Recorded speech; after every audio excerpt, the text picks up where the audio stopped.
Hello everyone. Today I'm starting to work on my rear arches. Just put them up here on this table in our conservatory, get some work done. So right now what I'm trying to do is just get this all flat because there's a lot of bubbles all over the actual, you can see it very clearly there. So I just want to get it all flat, nice and smooth, and then from there I'm going to look at just probably wrapping it or painting it in black. Fitting them onto the car, thinking of doing it with some rivets and then going from there. So as you can see, sanding is going pretty well. Just gonna walk.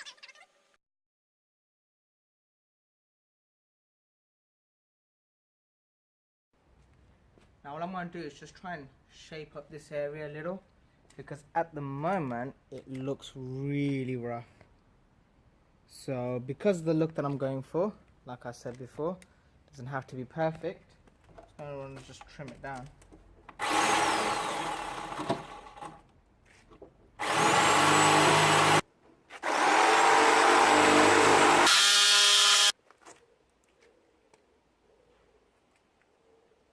Happy days. Just quickly popped over to Creations Motorsport. It's in Birmingham. It's gone crazy. They got good spaces and everything, so getting everything done. That's the rest of the shop over there. It's a pretty cool place actually. Surprised I've never been here before, considering it's down the road from me. Peace.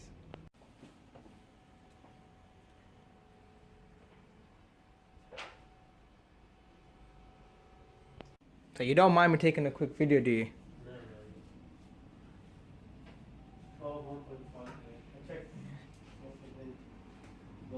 How many do you need? Do you need locking ones as well? I'll leave the locking ones for now, if that's okay.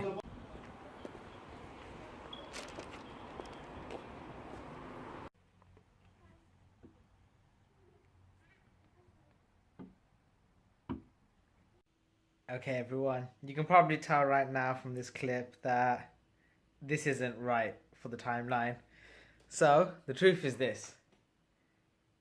This whole bit that you're watching right now of the car build actually started about 3 months ago, when it was much warmer than it is right now. Because right now outside it's like, well, I just went outside, it's actually 0 degrees.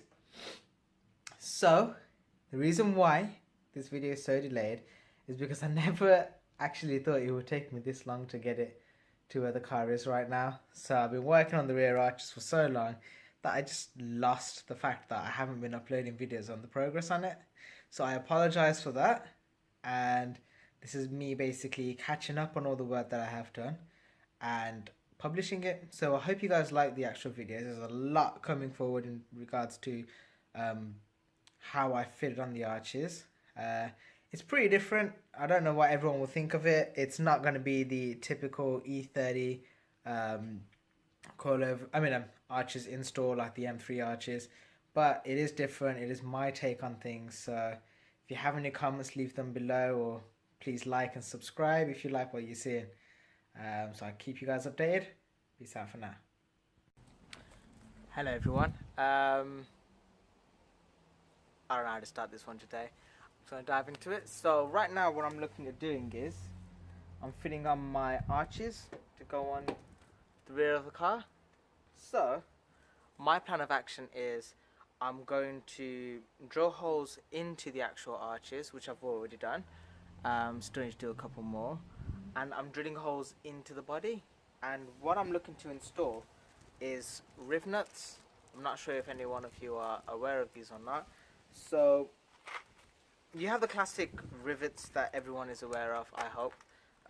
So rivets normally look like, got one here for demonstration, like this. So that's a rivet for you. What that normally does is you put it into a rivet gun and it pushes this ball in, and then it creates a solid seal where this gets crimped up, and then it gets basically wedged, and it holds the two pieces of item, whether it metal and to metal or something else. So that's how that works. But with a Rivnut, how it works is I've got a Rivnut gun. You don't need it depending on the size of the Rivnut that you're putting on. I did because the size being M3, yeah. But the size of the bolts will be M3. It's really small. To do it in any other form of DIY way, it was just becoming a bit more hassle than what I wanted, so I thought it better to invest in these. What this does is, you get the rivet gun. It's got a normal thread just there, an M3 size. You screw it on like this, so it becomes tight, and then as you squeeze, there's, in essence, it's just like a normal rivet. I'm just going to take this off. So just the little bit in here, that area, is empty. There's no thread there. So as the thread squeezes, it squeezes that part in, and then it creates a nice little seal, just like a normal rivet. Difference is now you've got a bit on the other side where you got thread. So that means I can install and remove my rear arches whenever I wanted to. Obviously, it's only temporary. Once I've installed them and I've got it nicely fitted on, I'm gonna do body filler and everything else on top of that. But for the time being, this is how I wanted to install it all. I'm not made of money and I'm not made of time, so I can't utilize both of those things like everyone else in the world probably wishes they can. Some people can. But yeah, so I wanted to get the car looking decent with the arches on, get a few other bits and pieces done, and then I'm on my way. So how to install this is literally drill a hole through both the objects, and then once I've done that on this side, I'm gonna quickly install these. So right now I'm just gonna start on getting the actual holes drilled in. I've only got one in there, got another one coming in here, one on the top right there. Once I've got those three in, I'm going to use this to also balance the arch on, make sure I've got everything aligned nicely, and then I'll carry on doing anything else that I need to do. So let's get on to the next bit. So right now I've actually got all three of my screw areas, well, Rivnut areas drilled through. When it comes to Rivnuts, you have to drill the hole through the first item at the size that you want it to, in my opinion. So because it's fiberglass, I can do that nice and easy. And then with the panel that it's going to go into, the actual Rivnut's going to go into, you want to use a size or two bigger of a drill bit for it to actually settle in. Right now I'm going to try and put this M3 size Rivnut through. Let's see what happens.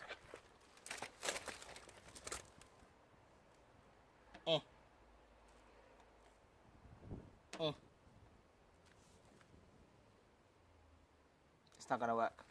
So you have to drill in a bigger hole. Ooh, let me raise that. You have to drill in a bigger hole, big enough for that to actually go through. So for me, it's going to be a 5mm diameter drill bit. I'm just gonna install that onto my actual drill now, and then I'm going to look into fitting this on. Hopefully it all goes to plan, nice and smooth. Once I get these three on, I'm gonna line it up for the fourth one to go on exactly the way I want it to, and then I'll be happy. That's it, I've got all three of my holes now drilled out. They're all 5mm thick now. So all I'm gonna do is, first of all, I can just double check. It slides right in. Just gonna slide that back out. Got my riv nut gun. Gonna screw this in. So with Rivnuts, one thing you have to remember is one, you should keep it as flat as you can to the actual surface, and two, it doesn't take that much strength. Okay, so all I'm gonna do is gonna line it up there, and then just gently just squeeze. Gotta make sure it's lined up. That's it. Job done. It's installed. 1, 2, 3. Boom.